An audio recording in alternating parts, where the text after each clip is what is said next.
Welcome back to One Piece Explained. Chapter 1149 brings us perhaps the greatest twist in the series since the sudden arrival of the Five Elders on Egghead, and there's a ton to talk about with this one, so let's just get right into it. We pick back up where we left off in the previous chapter, with Gaban having abruptly cut off Sommers' arm through some unknown means. It's not really made much more explicit in this chapter, though some might take the black lightning that streams from Gaban's axe to be a hint that Conqueror's Haki may be involved, and while this could certainly be the case, I'm not 100% certain just yet, since this kind of imagery is also associated with the use of armament haki, and we've seen him emit similar streaks of lightning during his clash with Luffy and Zoro, where he visibly imbued the key with armament hardening.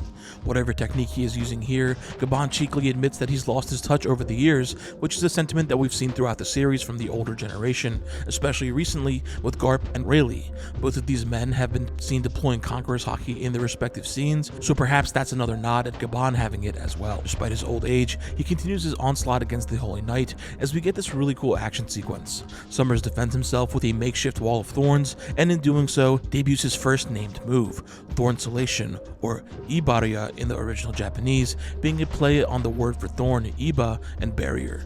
Here we see Sommers motion upwards with his hand, which in this chapter is consistently depicted as being his left, despite the confusion over which arm was actually severed in the prior chapter.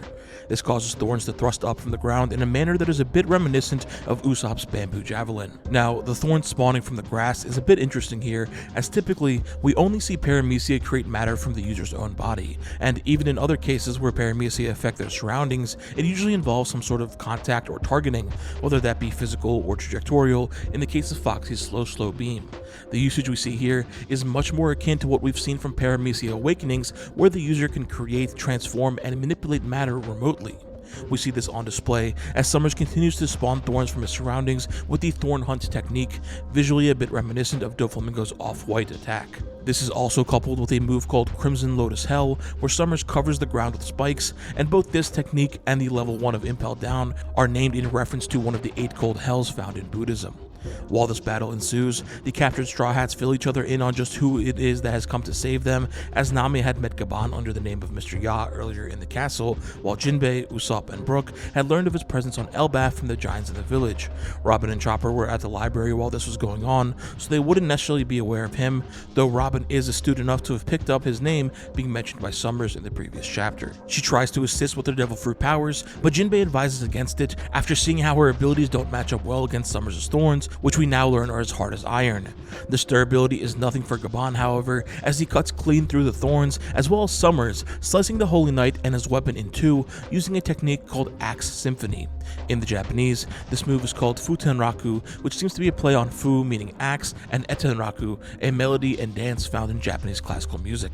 An attack named after a live performance, being the final blow on Sommers, is rather fitting given his comments earlier in the arc where he poked fun at Gunko's preferences in music, instead saying that he would rather enjoy live entertainment and kill anyone who messed up a note. Now, this is Gaban's second named technique so far, with the prior move, Yaso Takeru, being an archaic term for a military leader, which together really plays into Gaban being a relic of the old generation. While on the topic, it's also cool that Sommers started using name techniques in this fight, almost as if showing how serious he's been forced to act in response to Gaban's involvement. With Sommers being struck down, Gaban continues forward, reminding us that his real objective here was to save his son Colin. Sommers' severed body falls backwards, causing him to get impaled by his own spikes, as we cut to Chopper jumping out of Saul's beard in pursuit of Gaban. Throughout this fight, we've seen Chopper patiently observe the situation and take a serious interest in how Gaban was able to do real damage to these supposedly immortal enemies. With this, he takes up his walk point and runs after Gaban in search of answers.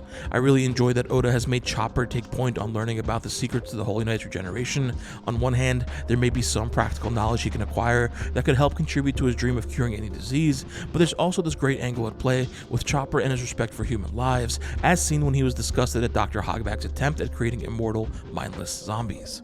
I also wonder if we could see the return of Chopper's scope technique, which he would often use during the pre-time skips to think critically and identify the weak point in his enemies. Really excited to see what could come from this. Now back over at the Walrus School, we find Mr. Wolf evacuating the remaining children who had been put to sleep with Killingham's abilities, as Angie starts to set the buildings on fire. Killingham is pleased to see her obedience and decides to burn the Owl Library himself. I'm curious if we'll see Biblo, the head librarian, and if he'll have anything to say about this. Last we saw him, he was resting inside, and I have to imagine that he'll make some attempt to save the books, perhaps by growing them in size to the point where the fire doesn't damage them too much. Either way, I'm also interested in seeing where Killingham got this bow and arrow, if that gets expounded upon at all. He's been depicted with his trident for the most part, but this is a completely new weapon from him, and could it be that he spawned this in using devil fruit abilities off screen, or is it just something that he keeps on him? As the school and library start to burn, Gunko spares Ronya's life. Her guilt in not being able to die to save Elbaf is truly touching, and echoes even louder when you consider the Viking-inspired culture found in this nation, where a noble death is the highest honor you can attain. The decision made by Jarl to forsake the school and the library in favor of saving a child also shows some amount of growth and change in perspective, as several decades prior, he did not hesitate to take a young Big Mom's life. Gaban arrives at last to save the children, but Colin lets out the secret that he's Gaban's son, which of course gives Gunko the ability to use Colin as leverage. This idea of a child being used as a parent's weakness was a big part of the previous arc, as we saw it discussed with Kuma and Dragon during that flashback, and this situation is also very reminiscent of what we saw from Oden's flashback when Higurashi took the form of Momonosuke in an attempt to distract Oden during his fight with Kaido. Gaban reminisces about Colin's birth, and we see just how much he truly cares for his son. It's also a bit interesting that we see Gaban with a scar at this time. With this scene taking place 20 years prior to the present day, it would mean that he acquired it at some point between then and 25 years ago, when the Roger Pirates disbanded. I will be curious to see if this is just a fun design that Oda wanted to give him to help show age, or if there's an actual significance to it. In any case, as Gaban charges up a hockey-infused slash attack, he peers slightly into the future and sees that the impending outcome is Colin getting pierced through his throat. We've had depictions of the vision seen with Future Sight a few times in the series before this, though it's interesting that it's not always consistent. When we saw Luffy first use it, it was shown as him perceiving a rough rendition of his enemy's movements in an all-black background. This surrounding darkness was also present when Kaido was shown using Future Sight against Luffy. More recently, we saw Shanks perceive an entire scene play out with his fleet getting destroyed by Kid's damned punk. The scene itself was drawn in gray tone, similar to how flashbacks are depicted, and the individual people in the vision were portrayed as black silhouettes. What we get in this chapter is the closest to that rendition, with a gray tone scene playing out, although it is interesting that Gunko is fully depicted while Colin is obscured slightly in silhouette.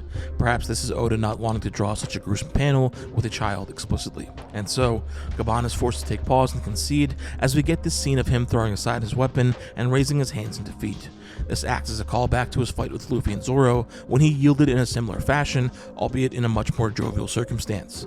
Back when this chapter came out, we had wondered if Gaban could actually see into the future, and if this little glint in his eye was a hint of him seeing the outcome of Luffy and Zoro's techniques, and I suppose it's a lot more likely now that his ability to use Future Sight has been confirmed. Gunko then makes light work of Gaban as she pierces through him with a triad of arrows, sending him plummeting down to the underworld. I'll talk more about Gunko's technique here in just a bit, but shockingly, Chopper arrives and jumps after Gaban in order to save him. Now, this is extremely bold, as this is a sure death for most characters. However, I'd love to see Chopper use his Devil Fruit abilities to prevent any real damage done here.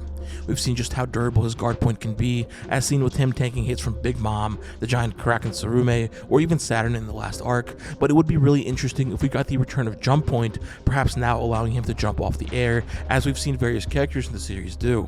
And at the very least, I mentioned in the previous breakdowns how it's plausible for the falling children to land on Loki's giant stomach, as seen after his meal, so perhaps that's an option for Gaban and Chopper as well. Now, with all of the action in the chapter out of the way, the real hype around this one has to be the final 2 pages, as we get this huge bombshell of Emu quote-unquote arriving on Elbaf. But what's even more interesting is what happens to Gunko just before. Somehow, Colin shouting for his dad triggers what seems to be a repressed memory deep inside Gunko. We see what we presume to be her from a previous time, calling out for her own father, and then immediately after, get a silhouetted scene of a young girl alongside Brook before he became a pirate. For a while now, we've speculated that there may be some hidden connection between Gunko and Brook, starting with her being a fan of the song New World. Later on, we learned that Brook was aware of the existence of Holy Knights, and even had a curious moment where Brook expressed some vague familiarity with Gunko himself, though it was not necessarily clear. They had several scenes together where Gunko's features were obscured in one way or another, and now with this chapter, we get a much more explicit connection as Brook mentions how her resemblance is uncanny. From the looks of it, it seems Gunko knew Brook when she was just a child, and now this would have had to have been at some point prior to 52 years ago, as Brook was with the Rumbar Pirates by the age of 38. As a quick refresher, before joining the Rumbar Pirates, Brook was the leader of a battle convoy in a yet-to-be-disclosed kingdom, and as part of the Raider Squad, he developed his swordsmanship and became extremely proficient at his quick-draw fencing technique. Now, while many may be quick to assume that Gunko was Brook's daughter, I'm not certain just yet. While she does call out for her father in her memory, in the present day, she addresses Brook using his given name, something that you wouldn't really do if you were trying to get the attention of your own parent. We could perhaps look at Gunko's appearance in this scene where she looks closer to her current depiction as a hint of her relationship with Brook. While her face is largely obscured, we do see what looks to be her shoulder and perhaps a collar. This could suggest that she's wearing a jacket with shoulder pads or epaulettes, typically seen among military officials such as Marines in One Piece or even royal forces, perhaps like the group in which Brook served. You can spot a similar jacket on him in the silhouette as well. I would not be surprised if Gunko was a child that Brook knew while he served his kingdom, who eventually became a member of the Royal Guard as well. And after all, we did see Gunko make use of a makeshift blade across these last few chapters that resembled a specific fencing style weapon, perhaps a saber or epee.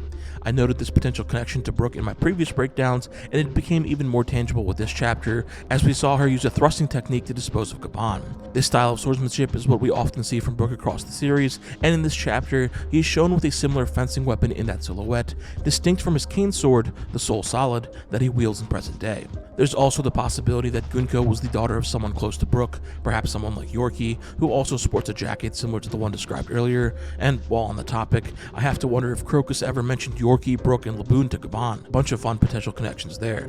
There are quite a lot of possibilities, including stuff like Gunko being a princess of Brook's kingdom, but I think I covered most of what jumped out at me, so if you have your own theories, I'd love to read about them in the comments.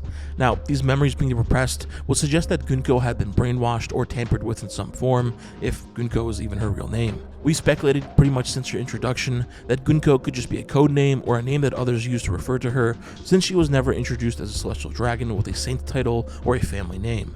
Perhaps she was taken in by the celestial dragons after they eliminated the kingdom from which she and Brook were from, and either had her memories erased or lost them from the traumatic experience. Gunko being from Brook's time before he became a pirate also introduces an interesting wrench into our understanding of the Holy Knight's abilities, as it would follow that Gunko was subject to the age freezing that the elders had. Could it be that Gunko is a special recipient of this power, considering that the supreme commander of the Holy Knights, Garling, had aged over the years since God Valley, and presumably Shamrock as well, since he would supposedly have been a child at the time? There's definitely something else going on here with Gunko and Emu, as we learn in this chapter that Emu can seemingly take possession of Gunko. Whatever this ability is, it seems to me that it stems from Gunko's right eye, the one that's darker than the other one, as we focus on it at the start of the possession. Some sort of force emanates from it as black lightning sparks around her, and her hair seemingly grows longer, while we get this semi-silhouetted Gunko with Emu's eyes. It's certainly not clear if this is something Emu can do with anyone that he has authority over, or if it's just limited to Gunko given her unique circumstances. Either way, this would still further the idea that Emu had been using Gunko's arrow abilities during the flashback to the reverie against Sabo and Cobra. In any case, it seems there's a great trouble in the Holy Land, described as a sea of fire, and Emu is growing impatient. Emu mentions that they seek greater numbers, though it's unclear if that's just in reference to the general mission of wanting to take the military might of Elbaf for themselves, or if it means the three Holy Knights here are needed back, similar to how Shamrock was told to return earlier in the arc. Now, as far as what the actual problem is, Sommers did mention upon his introduction that the situation in the Holy Land was dire, so it could be expounding upon that.